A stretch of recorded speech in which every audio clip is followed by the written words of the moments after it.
En célébrant ce mardi 6 novembre le 43e anniversaire de la Marche verte, le Maroc célèbre également l'une des plus mémorables épopées de son histoire. L'histoire et la mémoire se confondent ici avec cette particularité que chaque année, à la même date, chaque fois aussi, l'événement nous rappelle avec intensité sa dimension multiforme, politique, historique, sociale, humaine et internationale, notamment par l'impact considérable qu'elle a créé et l'effet produit. Pour parler de cet événement historique, nous rejoignons en duplex depuis Rabat Hassan Alaoui, directeur du Maroc diplomatique. Bonsoir. Bonsoir. Alors Hassan Alaoui, en tant que journaliste, vous avez été au cœur de cette page de l'histoire contemporaine du Maroc. Quels sont les faits historiques qui ont précédé l'organisation de la Marche verte ? Les faits historiques sont nombreux, bien entendu. On va essayer, si vous voulez, de nous concentrer sur l'essentiel, qui est un petit peu le processus de démarche et de négociation laborieuse et très longue que le Maroc avait entamé donc, depuis 20 ans auparavant, je veux dire depuis 1956-55 à peu près, et donc qui nous ont conduit, si vous voulez, qui ont conduit le Maroc finalement en 1975, et notamment Sa Majesté Feu Hassan II, à organiser la Marche verte parce qu'il n'y avait pas d'autres, si vous voulez, d'autres possibilités face, si vous voulez, au refus de Franco à l'époque qui était encore vivant, de trouver une solution de négociation, une solution, ce qu'on appelle aujourd'hui une solution politique. Donc, pendant 20 ans, si vous voulez, il y avait vraiment un va-et-vient diplomatique, un balai entre Rabat, Madrid, entre Rabat et l'Afrique, je veux dire, au niveau de l'OUA, entre Rabat, évidemment, et Alger, les Algériens étaient très concernés. Et donc, finalement, les faits qui ont précédé, si vous voulez, la Marche verte, c'était d'abord une espèce d'inertie en termes de règlement, de règlement et de négociation. Et donc, le roi, Hassan II, face, si vous voulez, à cet état de choses, avait donc conçu, dans la discrétion la plus totale, une solution alternative qui était donc la Marche verte. C'est-à-dire, en fait, il s'est appuyé sur son peuple, sur la ferveur de son peuple, sur son intelligence personnelle, un petit peu, sur sa dimension prospective aussi, parce que l'événement en lui-même donc, a fini par surprendre tout le monde, a fini par être organisé. Donc ce fut une marche pacifique, une marche décisive, parce que du coup, si vous voulez, il y a eu ce qu'on appelle un renversement des cartes diplomatiques. Et à la grande surprise de l'opinion internationale, de nos voisins, de nos amis et même de nos ennemis, donc la Marche verte a été finalement le seul moyen, si vous voulez, de devancer un petit peu l'histoire. Et Feu Hassan II a eu l'audace et la pertinence donc, et la clairvoyance d'aller, si vous voulez, devant l'histoire, confronté à toute une situation complexe autour de nous. Et donc, considérant que finalement, le processus de négociation, de contact n'aboutirait pas. Il n'y aurait donc qu'une marche populaire, pacifique, je vous le rappelle, qui est partie, si vous voulez, de Tarfaya, 350 000 Marocaines et Marocains, partis avec un livre saint, le Coran, dans une main, si vous voulez, et le drapeau de l'autre. Oui, justement, donc, on va en reparler, Hassan. Pouvait être considérée.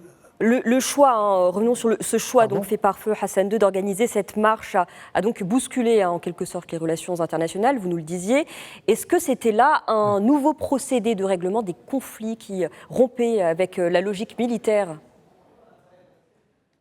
Oui, tout à fait, tout à fait. Si vous voulez un nouveau processus, j'appellerais ça plutôt un nouveau paramètre, ou même, j'oserais dire paradigme, parce que la solution, si vous voulez, de négociation était complètement anéantie par la volonté de Franco, et ça a bouleversé effectivement le processus des négociations traditionnelles, tout simplement parce qu'il y avait aussi la foi, mais il y avait surtout la conviction chevillée au corps que le Maroc se basait sur les résolutions des Nations Unies, la résolution 1965, si vous voulez, qui disait pertinemment qu'il fallait donc des négociations directes entre puissance occupante et les ayants droit que le Maroc incarnait.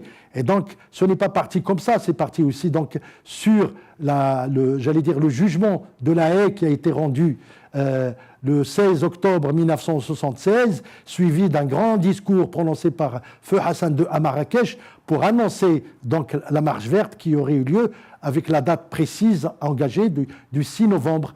Et donc, effectivement, toute négociation traditionnelle s'est vue un petit peu bousculée, peut-être même piétinée, n'est-ce pas, parce que la tradition, si vous voulez, des négociations de l'époque ne résistait pas, si vous voulez, à l'appétit, j'allais dire, d'occupation encore qui existait chez le gouvernement espagnol et notamment chez le maréchal Franco. Alors revenons sur cette date du 16 octobre 1975. L'annonce de l'organisation de la Marche verte était un moment de grande euphorie avec une adhésion populaire inédite et des milliers de personnes affluant au bureau d'inscription des volontaires, mais seulement 350 000 personnes, dont 10% de femmes, ont pris part à cette marche. Pourquoi ce nombre de 350 000 ? 350 000, c'était la volonté royale, tout simplement, qui considérait que chaque région devait donc fournir son quota eu égard, si vous voulez, à l'importance de la région elle-même, donc des villes ou des localités et tout. Et on ne pouvait pas, en fait, tous les Marocains adhéraient à ce principe, si vous voulez, de marche libératrice. Tous les Marocains et toutes les Marocaines voulaient partir, si vous voulez, participer à cette glorieuse marche. Mais on ne pouvait pas les prendre, parce qu'il y avait aussi un principe d'organisation, d'encadrement, de logistique, de ravitaillement, de présence un petit peu. Et tout ça, si vous voulez, ça a participé d'une réflexion profonde menée discrètement avec ses collaborateurs immédiats par le roi Hassan II. Et puis, on a considéré que 350 000, ça représentait un petit peu, puisqu'ils provenaient de toutes les régions du Maroc, n'est-ce pas? Ils partaient des Rachidia, ils partaient de Tiznit, ils partaient de Tanger, et puis d'Agadir, de Rabat, de Casablanca, de Ouarzam et tout ça. Et donc, il y avait suffisamment, si vous voulez, de couleurs et de ferveur qui représentaient le Maroc. Et donc, 350 000, c'était le chiffre adéquat et absolument convaincant à cette époque.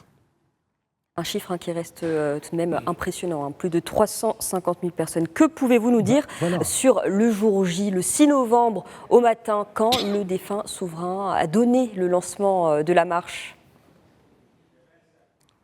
Oui, le jour J, donc c'est le 6 novembre. Moi, on était mobilisés à la rédaction de Maroc Soir, n'est-ce pas, avec notre patron, donc, qui n'était autre que Moulay Hamd Alaoui.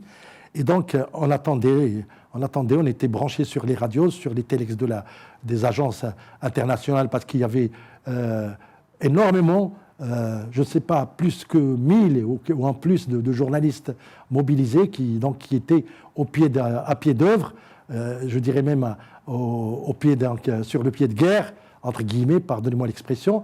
Et donc, on était là, on attendait donc l'heure fatidique quand Feu Hassan II, habillé donc d'une djellaba verte et donc un tarbouche rouge, ça incarnait un petit peu les couleurs du Maroc, prend le téléphone, et Dieu sait, cette image, elle est restée non seulement symbolique, mais elle est immémoriale. Et donc, avec un petit bureau et le téléphone de l'époque, quand il a composé le numéro qui le reliait directement donc au cortège à la tête duquel se trouvait le Premier ministre de l'époque et les membres du gouvernement, c'est-à-dire Ahmed Osman, et il lui a dit Osman, en avant. Et donc la marche, ça s'est déclaré, puis nous, on a commencé donc, pardonnez-moi, à vibrionner même, parce que c'était vraiment le départ dans l'aventure. On ne savait pas qu'est-ce qui se passerait si les soldats espagnols, qui étaient donc à pied d'œuvre aussi, donc sur le pied de guerre encore, étaient là, le fameux tertio très très très dur, était là encore avec armée et tout, qui voyait venir une marée humaine vague après vague, et donc avec simplement des couleurs de drapeaux qui flottaient, un vent qui fouettait un petit peu les sables et qui poussait, si vous voulez, ces populations intenses immense, vraiment immense mur, si vous voulez, immense vague qui avançait simplement en criant, en psalmodiant le Coran et en criant le nom d'Allah, et puis en manifestant un petit peu le rattachement, si vous voulez, à la mère patrie. Et donc, on imagine très bien, Hassan Alaoui, l'ambiance de cette marche verte. Je voudrais aussi vous demander, on parle très souvent du devoir de mémoire. Comment faire justement pour que les nouvelles générations entretiennent la flamme de la marche verte? Écoutez, moi je considère qu'il y a une pédagogie à développer sur cette histoire, sur cette époque, cette épopée, je veux dire, immense. Il y a une pédagogie aujourd'hui, c'est qu'on puisse un petit peu ne pas hésiter à montrer, remontrer cet événement, l'analyser, proposer aux jeunes d'aujourd'hui, aux jeunes générations de le regarder, voir un petit peu comment on peut ancrer, enraciner un petit peu le sentiment patriotique. Le discours de Sa Majesté Mohammed VI, il y a 2 ans, je crois, il y a eu une réflexion très pertinente sur le patriotisme. Il faudrait donc absolument mettre en équation cet événement, ces événements, cette épopée avec, je veux dire, la langue aujourd'hui, la langue qui existe, le vocabulaire de pédagogie inédit qu'il faut un petit peu maintenir et renouveler à la fois.